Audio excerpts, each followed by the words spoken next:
Hello ಎಲ್ರಿಗೂ ನಮಸ್ಕಾರ. ಮಹಾರಾಜ trophy league ಸ್ಟೇಜ್ನ ಕೊನೆಯ ಮ್ಯಾಚಲ್ಲೂ ಕೂಡ ಥ್ರಿಲ್ಲರ್ ಆಗಿದೆ ಅಂತಲೇ ಹೇಳ್ಬೋದು. ಕೊನೆಗಂತೂ ಎಲ್ಲ ಮ್ಯಾಚು ಥ್ರಿಲ್ಲರೇ ಆಗಿದೆ ಗುರು. ಅದೇ ರೀತಿ ನಿನ್ನೆ ಪಂದ್ಯ ಕೂಡ ಸಖತ್ ಥ್ರಿಲ್ಲರ್ ಪಂದ್ಯ ಆಗಿತ್ತು. ಹುಬ್ಳಿ ಟೈಗರ್ಸ್ ಮತ್ತು ಗುಲ್ಬರ್ಗ ನಡುವಿನ ಪಂದ್ಯ. ಗುಲ್ಬರ್ಗ ಕೊನೆಯ ಓವರ್ನಲ್ಲಿ ಮ್ಯಾಚ್ ಮುಗಿಸ್ತಾರೆ. ಮ್ಯಾಚ್ನಲ್ಲಿ ಏನಾಯಿತು ಅಂತ ಈ ವಿಡಿಯೋದಲ್ಲಿ ನೋಡ್ಕೊಂಡು ಬರೋಣ. ಅದಕ್ಕೂ ಮೊದಲು ಚಾನಲ್ಗೆ ಹೊಸಬರಾಗಿದ್ದರೆ ದಯವಿಟ್ಟು ಸಬ್ಸ್ಕ್ರೈಬ್ ಮಾಡ್ಕೊಳ್ಳಿ. ಸ್ಪೋರ್ಟ್ಸ್ ಅಪ್ಡೇಟ್ಗಾಗಿ ಬನ್ನಿ ವಿಡಿಯೋನ ಪಟಾಪಟ ಅಂತ ಶುರು ಮಾಡೇ ಬಿಡೋಣ. ಹುಬ್ಳಿ ಟೈಗರ್ಸ್ ಮೊದಲು ಬ್ಯಾಟಿಂಗ್ ಮಾಡ್ತಾರೆ. ಕೃತಿಕ್ ಕೃಷ್ಣ ಅವರು ಆರಂಭದಲ್ಲಿ ಔಟ್ ಆಗ್ತಾರೆ. ಇದು ಆರಂಭಿಕ ಆಘಾತ ಆಗುತ್ತೆ ಹುಬ್ಳಿ ಟೈಗರ್ಸ್ಗೆ. ನಂತರ ತಾಹಾ ಅವರು ಒಂದು ಚಿಂದಿ ಇನ್ನಿಂಗ್ಸ್ ಆಡ್ತಾಯಿದ್ರು. 20 ಬಾಲ್ನಲ್ಲಿ 35 ರನ್ ಗಳಿಸಿ ಅಬ್ಬರದ ಬ್ಯಾಟಿಂಗ್ ಆಡ್ತಾಯಿದ್ರು.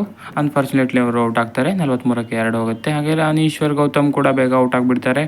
69ಕ್ಕೆ 3 ವಿಕೆಟನ್ನು ಕಳೆದುಕೊಳ್ಳುತ್ತೆ. ಒಂದು ಕಡೆ ಕೃಷ್ಣನ್ ಶ್ರೀಜಿತ್ ಅವರು ಚಿಂದಿಯಾಗಿ ಆಡ್ತಾಯಿದ್ರು. ಬೌಂಡ್ರಿ ಸಿಕ್ಸರ್ಗಳ ಸುರಿಮಳೆ ಗೈತಾಯಿದ್ರು. ಇನ್ನೊಂದು ಎಂಡ್ನಲ್ಲಿ ಯಾರು ಕೂಡ ಸಪೋರ್ಟ್ ಕೊಡೋದಿಲ್ಲ ಅವ್ರಿಗೇನೆ.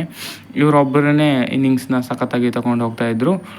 ಕಾರ್ತಿಕೇಯ, ಮನೀಶ್ ಪಾಂಡೆ, ಮನ್ವಂತ್ ಕುಮಾರ್ ಅವರು ಯಾರು ಕೂಡ ಇವರಿಗೆ ಅಷ್ಟೊಂದು ಸಾಥ್ ನೀಡೋಕ್ಕೆ ಆಗಲಿಲ್ಲ. ಆದರೂ ಕೂಡ ಒಂದು ಎಂಡ್ನಲ್ಲಿ ಚಿಂದಿ ಬ್ಯಾಟಿಂಗ್ ಮಾಡಿ 100 ಗಳಿಸ್ತಾರೆ ಗುರು. 51 ಬಾಲ್ನಲ್ಲಿ 100 ರನ್ನನ್ನು ಗಳಿಸ್ತಾರೆ ಕೃಷ್ಣನ್ ಶ್ರೀಜಿತ್ ಅವರು.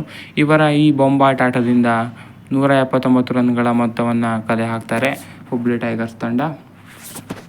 ಇದನ್ನು ಬೆನ್ನತ್ತಿದ ಗುಲ್ಬರ್ಗಾ ಮಿಸ್ಟಿಕ್ಸ್ ತಂಡಕ್ಕೆ ಕೂಡ ಆರಂಭಿಕ ಆಘಾತ ಅನುಭವಿಸುತ್ತೆ. ಅನೀಶ್ ಕೆವಿ ಮೊದಲ ಓವರ್ನಲ್ಲೇ ಔಟ್ ಆಗಿಬಿಡ್ತಾರೆ.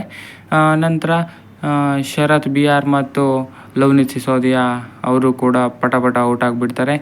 4 ಓವರ್ನಲ್ಲೇ 3 ವಿಕೆಟ್ಗಳನ್ನು ಕಳೆದುಕೊಂಡು ಇವರು ಕೂಡ ಸಂಕಷ್ಟದಲ್ಲಿ ಸಿಲುಕ್ತಾರೆ. ಈ ಸಂಕಷ್ಟದಲ್ಲಿದ್ದ ತಂಡಕ್ಕೆ ಸೌರಭ್ ಮಥುರ್ ಮತ್ತು ವೈಶಾಖ್ ವಿಜಯಕುಮಾರ್ ಆಸರೆ ಆಗ್ತಾರೆ. ಒಂದೊಳ್ಳೆ ಪಾರ್ಟ್ನರ್ಶಿಪ್ ಮಾಡ್ತಾರೆ. ಇನ್ನೇನು ಟಾರ್ಗೆಟ್ ಹತ್ರ ಹೋಗಬೇಕು ಅನ್ನೋಷ್ಟರಲ್ಲಿ ಸೌರಭ್ ಮಥುರ್ ಅವರು ಔಟ್ ಆಗ್ತಾರೆ. ವೈಶಾಖ್ ವಿಜಯಕುಮಾರ್ ಒಂದು ಎಂಡ್ನಲ್ಲಿ ಸಖತ್ತಾಗಿ ಬ್ಯಾಟಿಂಗ್ ಆಡ್ತಾ ಇರ್ತಾರೆ. ಅವರಿಗೆ ಪೃಥ್ವಿರಾಜ್ ಶೇಖರ್ ಕೂಡ ಒಂದು ಸಣ್ಣ ಸಾಥ್ ನೀಡ್ತಾರೆ.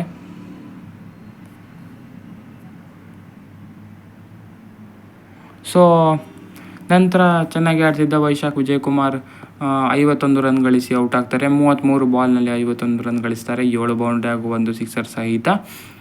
ಕೊನೆಗೆ ಮ್ಯಾಚ್ ಫಿನಿಷ್ ಮಾಡೋ ಜವಾಬ್ದಾರಿ ರಿತೇಶ್ ಭಟ್ಕಳ್ ಮತ್ತು ಪ್ರವೀಣ್ ಡುಬೆ ಅವ್ರಿಗೆ ಹೋಗುತ್ತೆ. ಈ ಇಬ್ಬರು ಜೋಡಿ ಸಖತ್ತಾಗಿಯೇ ಬ್ಯಾಟಿಂಗ್ ಮಾಡ್ತಾರೆ ಅಂತ ಹೇಳ್ಬೋದು. ಯಾಕಂದರೆ ಪೃಥ್ವಿರಾಜ್ ಶೇಖಾವತ್ ಔಟ್ ಆದ ಬಳಿಕ 126ಕ್ಕೆ 6 ಇರುತ್ತೆ ತಂಡದ ಮೊತ್ತ. ಆ ಟೈಮ್ನಿಂದ ಚೇಸ್ ಮಾಡಿದ್ದು ಈ ಮೊತ್ತವನ್ನು ರಿತೇಶ್ ಭಟ್ಕಳ್ ಮತ್ತು ಪ್ರವೀಣ್ ಡುಬೆ. ರಿತೇಶ್ ಭಟ್ಕಳ್ 19 ಬಾಲ್ನಲ್ಲಿ 35 ರನ್ ಗಳಿಸ್ತಾರೆ. 2 ಬೌಂಡ್ರಿ ಹಾಗೂ 3 ಸಿಕ್ಸ್ ಸಹಿತ. ಪ್ರವೀಣ್ ಡುಬೆ 14 ಬಾಲ್ನಲ್ಲೇ 34 ರನ್ ಚೆಚ್ಚಾಕ್ತಾರೆ. ಇದರೊಂದಿಗೆ ಕೊನೆಯ ಓವರ್ನಲ್ಲಿ ಮ್ಯಾಚು ಚೇಸ್ ಮಾಡಲಾಗುತ್ತೆ. ಪ್ರವೀಣ್ ಡುಬೆ ಮತ್ತು ರಿತೇಶ್ ಭಟ್ಕಳ್ಗೆ ಈ ಮ್ಯಾಚ್ ಕ್ರೆಡಿಟ್ ಹೋಗಬೇಕು ಅಂತಲೇ ಹೇಳ್ಬೋದು. ಯಾಕಂದರೆ ಕೊನೆಯಲ್ಲಿ ಚೆನ್ನಾಗಿಯೇ ಚೇಸ್ ಮಾಡ್ತಾರೆ. ಹಾಗೆಯೇ ಮಿಡಲ್ ಆರ್ಡರ್ನಲ್ಲಿ ವೈಶಾಖ್ ವಿಜಯಕುಮಾರ್ ಅವರು ಮ್ಯಾಚ್ ತಂದಿದ್ದು, ಅದಕ್ಕಾಗಿ ಅವ್ರಿಗೆ ಪ್ಲೇಯರ್ ಆಫ್ ದ ಮ್ಯಾಚ್ ಕೂಡ ಕೊಡ್ತಾರೆ. ಸೊ ಈ ಮ್ಯಾಚು ಕೂಡ ಥ್ರಿಲ್ಲರ್ ಆಗಿತ್ತು. ಏರಿಳಿತಗಳಿಂದ ಕಂಡಿತ್ತು ಈ ಮ್ಯಾಚ್ ಕೂಡ. ಸಖತ್ತಾಗಿ ಮೂಡಿ ಬಂದಿತ್ತು ಈ ಸೀಸನ್ನ ಗ್ರೂಪ್ ಸ್ಟೇಜ್ ಪಂದ್ಯಗಳು. ಇನ್ನು ಸೆಮಿಫೈನಲಲ್ಲಿ ಬೆಂಗಳೂರು ಬ್ಲಾಸ್ಟರ್ಸ್ ಮತ್ತು ಗುಲ್ಬರ್ಗಾ ಮಿಸ್ಟಿಕ್ಸ್ ಸೆಣಸಾಡಲಿದ್ದರೆ, ಮತ್ತೊಂದು ಸೆಮಿಫೈನಲ್ನಲ್ಲಿ ನಾಳೆ ಮೈಸೂರು ವಾರಿಯರ್ಸ್ ಮತ್ತು ಹುಬ್ಳಿ ಟೈಗರ್ಸ್ ಸೆಣಸಾಡಲಿದೆ. ಸೊ 2 ಸೆಮಿಫೈನಲ್ಗಳು ಬರಲಿದ್ದು, ಯಾರು ಫೈನಲ್ಗೆ ಹೋಗ್ತಾರೆ ಅನ್ನೋದು ಆಶ್ಚರ್ಯವಾಗಿದೆ. ಯಾರು ಹೋಗ್ತಾರೆ ಅಂತ ನೋಡಬೇಕು. ಇದು ಊಹಿಸಲಿಕ್ಕೂ ಸಾಧ್ಯ ಇಲ್ಲ. ಯಾಕಂದರೆ ಅಷ್ಟೊಂದು ಥ್ರಿಲ್ಲರ್ಗಳು ಆಗ್ತಾಯಿದ್ದು, ಯಾರ್ಯಾರು ಯಾವ ಮ್ಯಾಚು ಗೆಲ್ತಾರೆ ಅಂತ ಪ್ರಿಡಿಕ್ಟ್ ಮಾಡೋದಕ್ಕೂ ಕೂಡ ಸಾಧ್ಯ ಆಗ್ತಾಯಿಲ್ಲ. ಸೊ ಇದಾಗಿತ್ತು ಈ ವಿಡಿಯೋ. ಹೆಚ್ಚಿನ ವಿಡಿಯೋಗಾಗಿ ದಯವಿಟ್ಟು ಸಬ್ಸ್ಕ್ರೈಬ್ ಮಾಡ್ಕೊಳ್ಳಿ. ಮಹಾರಾಜ ಟ್ರೋಫಿ ಅಪ್ಡೇಟ್ಗಾಗೂ ಕೂಡ ಸಬ್ಸ್ಕ್ರೈಬ್ ಮಾಡಿ. ಇನ್ನೇನೋ ಮುಗಿತಾ ಬಂದಿದೆ.